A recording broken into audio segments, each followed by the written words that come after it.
If you made it here, you want to overwinter your peppers. Let's go ahead and get started.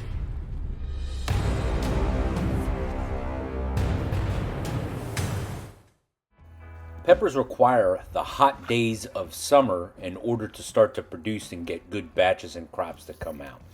Well, unfortunately, in most of the country, that heat in that summer isn't long enough to get more than 1 or 2 batches or cycles of peppers out of plants.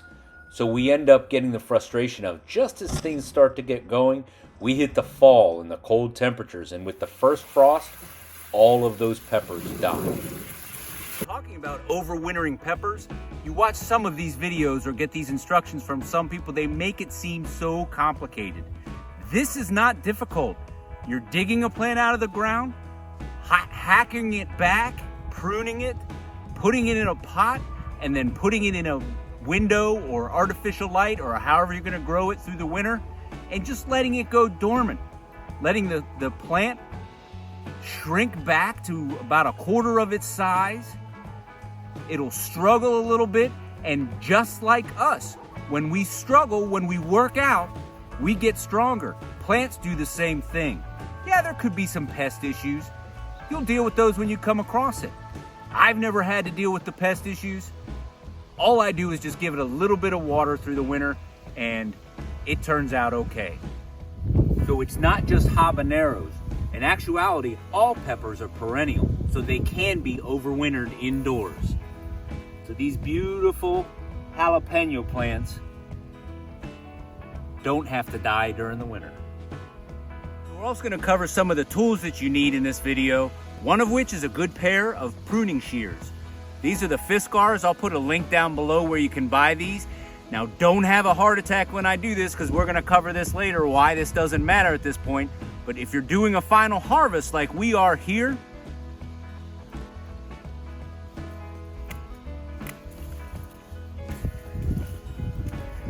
you can make that harvest a lot easier by just cutting off, and then you have access to all of those peppers at once.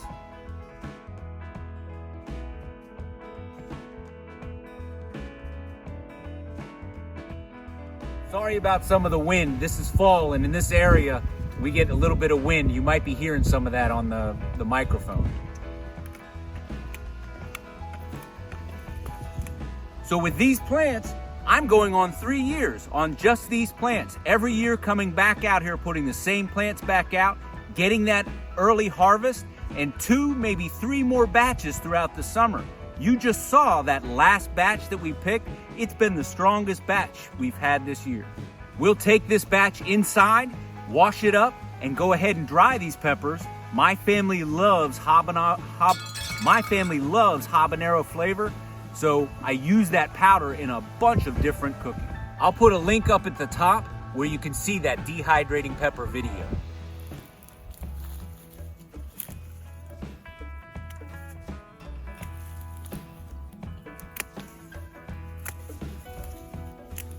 So we'll trim these plants down to about 1/4 of their size. Once this is all trimmed back, you don't need as many roots, so you trim back the roots as well. Again, you're causing that plant to shrink and realize I'm in survival mode. It gets stronger and tougher through the winter, so that come spring, when you throw it in the garden, it's ready to rock and roll.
potting mix is a must. So I've said it already, you're actually not trying to get that plant to thrive through the winter. You want it going dormant, struggling along, not growing a whole bunch of blossoms or certainly no fruit. There just isn't enough energy and light in the winter for that plant to stay healthy while trying to do that. So by restricting it, cutting it back like this, you cause that plant to go dormant through the winter. So I'm going to show you this process through the whole winter and then the spring and then the summer, all the way up to this point to where we just did the harvest and putting it back in for the winter. You're also going to get to see my dog grow up over the months that he has to where he's almost a year old now. Tell me. Say hello to little Finley. When we get inside during the winter, we'll talk more about the different kind of lights and the light requirements for these plants to stay dormant and make it through the winter. Now let's take these plants inside for the next 6 or 7 months. We'll avoid the first frost and then wait for the last frost. In the first couple of weeks indoors, expect to see those leaves look sickly, brown, fall off. Those are all the summer leaves that were used to the high nutrients. The plant's adjusting. They'll all fall off. It's not dying. During this same stage, you'll also see new leaves starting to appear. This is the fresh growth for next year and those leaves that are used to the change in conditions. And here you can see we're in early December, so it's in month 2. We've seen a lot of new growth come into that plant, even some blossoms starting to form. Even so, it's still dormant and you wouldn't say anywhere near thriving. And now it's Christmas time, and this little fella is coming home to be with his new family. Well, it's late February now. There's the garden. It's where the magic happens in a couple of months.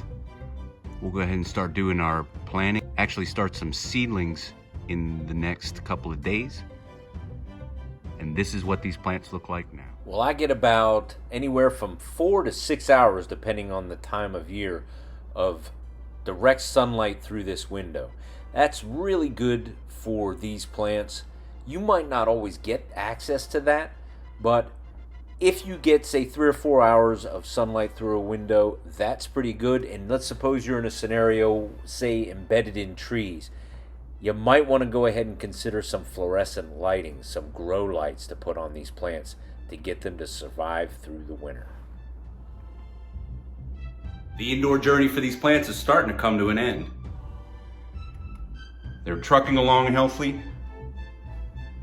Loads of blooms on the plants. But what they end up doing is they continue to just drop off unfertilized.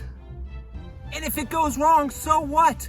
You just throw the plant away and you start your seeds next spring the way you normally do. You gotta try this. And I'm no longer getting much more additional growth. Just the growth that is there is healthy. I think the size of these pots is the right size. We don't want these plants actually thriving and trying to pour on energy and production at this point. That's for later. This is actually Finley's first snow.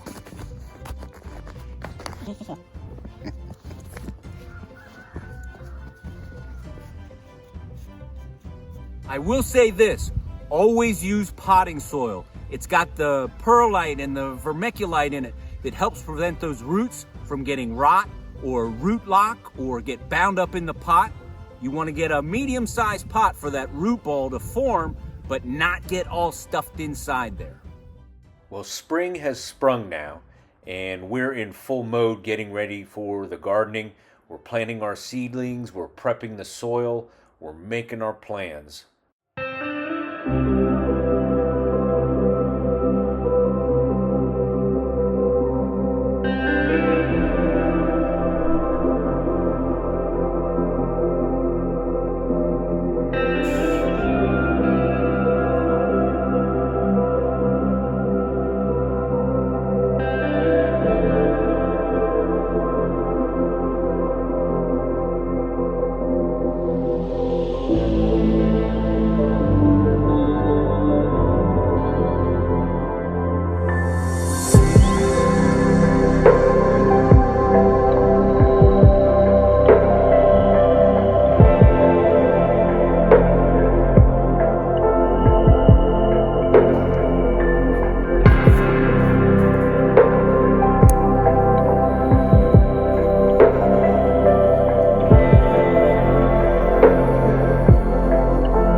notice the leaves in just a second look kind of distressed.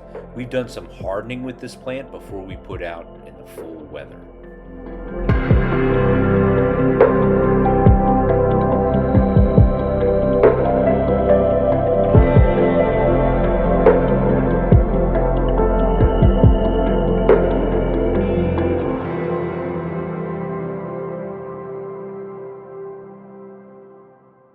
For you, this may not be exactly a money issue. Most of the time with us gardeners, it's not about the money. It's about the success and the growth and putting our time and investment and our hands in the dirt.